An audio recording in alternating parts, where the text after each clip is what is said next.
Throughout the ages, artists have struggled with the question, should one produce art for art's sake, or let his or her art serve to educate, inform, reveal, and preserve a culture?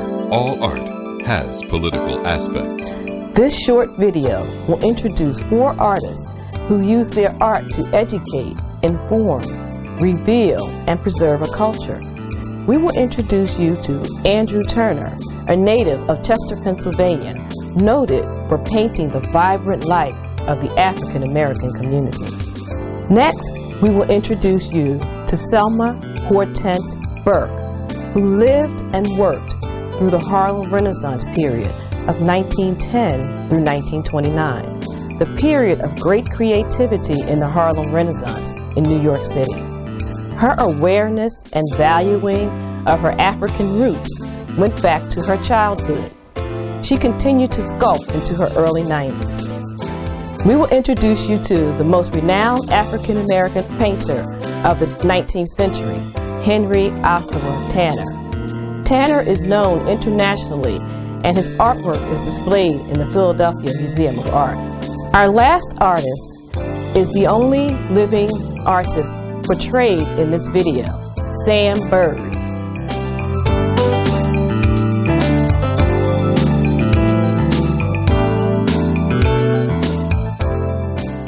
Well, I was educated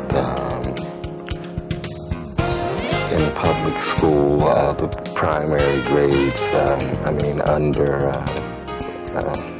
the public school system from 1 to 12, right after the civil rights, the integration of schools was, had gotten underway, and consequently, I got like a very liberal education that was less directed toward my own roots. I mention that because when I left public school and went on to college for formal training, it was like carrying an affliction of sorts, because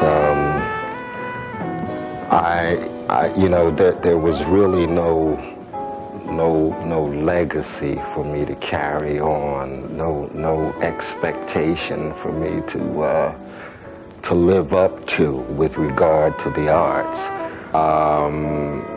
The height of the civil rights movement was like, jumping onto the scene. I mean, people were talking about, we want black studies and we want our rights and we want to be liberated and this and that. And that was the period that I discovered that I indeed had roots in the area of the fine arts.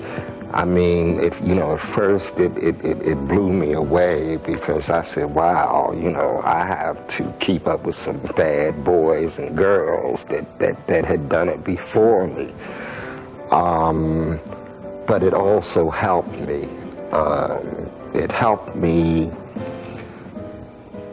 to say to myself that it's legitimate, that my experiences, my neighborhood, my background is legitimate fodder for expression. And like I said, it's outdoors, so it's going to be bright, it's going to be crisp.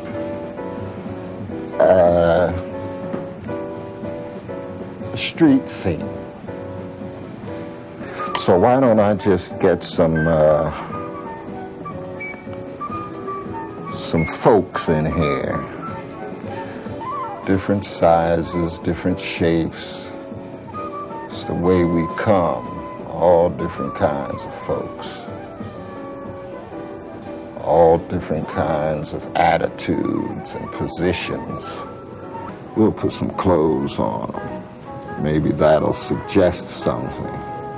Some blue jeans here, just how about some sneakers, the ever-present sneakers.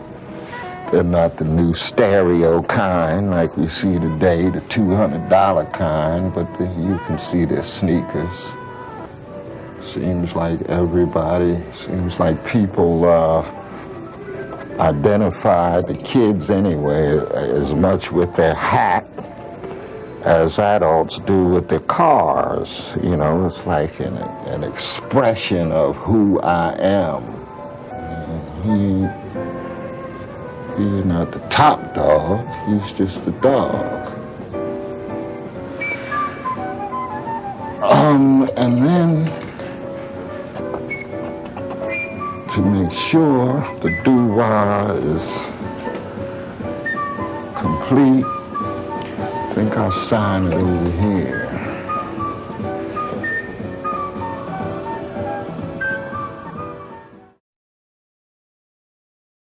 Well, I'm Selma, Hortense Byrd, and I was born on December 31st, 1900, in North Carolina, Mooresville, a little town outside of Charlotte.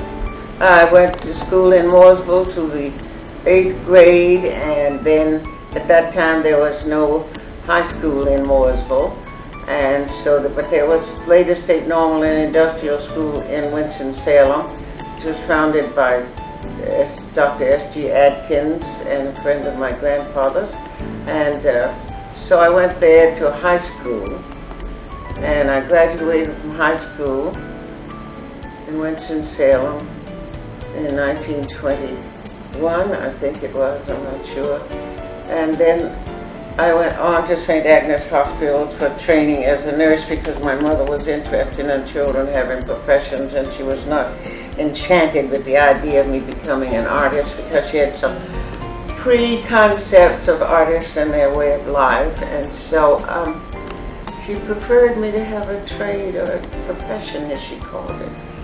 Yes, I was sculpting from the creek there at 7 years old when we watered the cows and platted bulrushes. Bulrushes are the kind of weed that you could drink water through, and you could braid it. And because my sisters all had very long hair, and I had gotten a complex, and so I was interested in braiding hair, making braids, and I used to go and braid make these beautiful braids of these bulrushes, and so that when I went into the mud with the bulrushes, my feet started to sink into the mush, into the soil where it was wet, and then I went over to the creek and I saw that clay, and with the clay that I was getting between my toes, I started to model.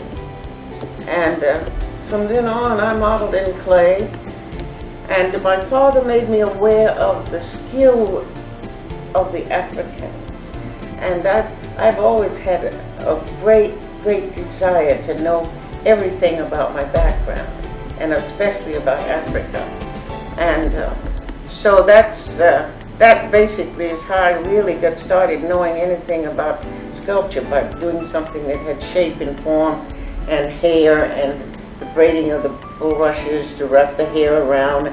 There's a little picture there, my second year at Columbia University, and I got to Julius Rosenwald, and I'm standing by with two milk crates holding up a piece of sculpture that I'm doing, and there I am. That's what I look like, very defiant and very determined. And and this is a cherry tree that came down in 1955, and I put it in my cellar to dry out. The legs are the branches and I upside downed it so that the legs would ordinarily be the top of the tree.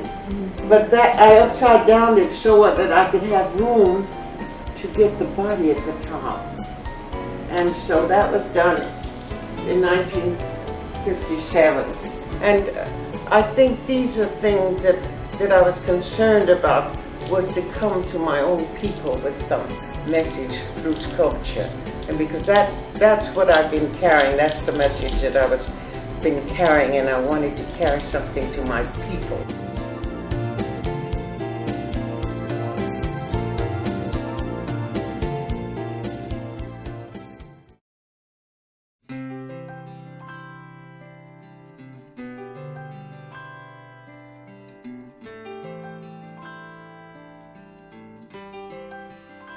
My name is Henry Ossawa Tanner. I was born in 1859, 2 years before the start of the Civil War. I lived with my family on Diamond Street in North Philadelphia. Today, a historical marker stands in front of the house at 2908 Diamond Street. One day, when I was 13, I saw an artist painting a tree. From that time on, I knew that I wanted to be an artist. Little did I dream that I would become a famous painter, winner of prestigious prizes in my native country, the United States, and my adopted country, France. I never suspected that one day my paintings would hang in the major art museums of Philadelphia, Paris, and Chicago, and in great universities such as Spelman in Atlanta and Hampton University in Virginia. Tanner's paintings of African American subjects showed a respect and understanding in the treatment that won praise from the critics of his times and still does today. Look closely at the banjo lesson and the thankful poor, both examples of this genre. In 1894, Tanner wrote, "Other things being equal, he who has most sympathy with his subject will obtain the best results." In 1897, Tanner traveled to Egypt in North Africa and Palestine. The knowledge of cultural background and visual details he gained on these trips were incorporated into his paintings, setting them apart from the usual portrayal of biblical scenes. Some called his work mystical and impressionistic. Tanner was the most renowned African American painter of the 19th century. He was acclaimed internationally for his portrayal of biblical subjects. Look at the type of robe the young woman is wearing and the details of the bed and room. Notice the column of light to the left of the painting. Tanner used this to represent the angel and evoke a feeling of wonder in the presence of the spiritual. Although Tanner lived his middle and later adult years in Paris, dying abroad, his achievements were an inspiration for succeeding generations of African American artists.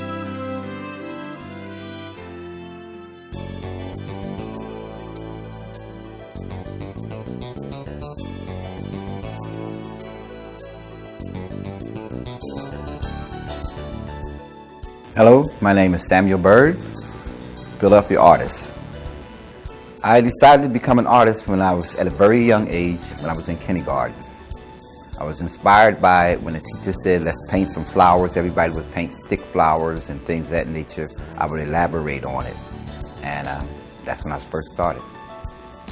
Well, I made sure whenever I was in class, I would sit in the last seat on the last row behind the tallest person. So I could always doodle, and which I shouldn't say, I never concentrated on my work. I always wanted to draw. Well, I really had no one to inspire me to be an artist. It was something that I wanted to do, and I was determined, regardless of the obstacle, to be an artist. And at a very early age, when I first sold my first piece of work, it really inspired me to continue. Even after coming out of the Air Force, I decided at the age of 23 to go to college and get a degree in art. When I first started, and I shouldn't say when I first started, because I still use graphite pencil today. The regular number 2 pencil that the kids use in school is my basic tool. I enjoy realism because I always like to see little things that most people miss in life. Like if you're walking down the street, somebody might not see a penny on the ground. So I try to put a penny on the ground if I'm doing a landscape piece of work. I try to put everything included in my work. From there, I evolved into abstracts or semi-realism, mixing the two. Then I jumped back into realism and back into this new thing I'm doing with the wood sculptures. But I'm always evolving. I'm never satisfied with one body of work. When you're trying to tell a story in art, it's called illustrations. It's exactly that, telling the story with artwork. I started out doing portrait works, and because of that, I use a lot of, I guess you could say, realism. I was commissioned by October Gallery to do a piece on Nelson Mandela. I try to tell his whole story in a few different pictures. And I hope that I accomplished that in the piece. I would like to talk a little bit about the books I have illustrated. This is called Running for Our Lives. Every book that's done for a child has 32 illustrations or pictures in it. This one is entitled Let Freedom Ring by Martin Luther King. This is another thing, all the books I do are true. When I say true, they're non-fiction. This is called Dancing with the Indians. True story of the Indians migrating with the blacks in Florida. Okay. This is what you would call a semi-note, music note. I was kind of stumped when I did this piece. It's done on wood with acrylic paint. I really didn't want to use figures on it, but I wanted to portray a message of jazz. So I decided to read this jazz book I had and try to come up with as many names and as many clubs where the jazz players used to play and still play at today. Some of the places are non-existent now, and I wanted to make sure I had as many of those I could find to put on here. And this is called, like I said, a semi-jazz note. Most artists don't think about money. They just want to create. And I have to put myself in that category too. I don't really think about the money. I just want to create. I wanted to be an artist. I was determined. So if you have a talent, stick with it.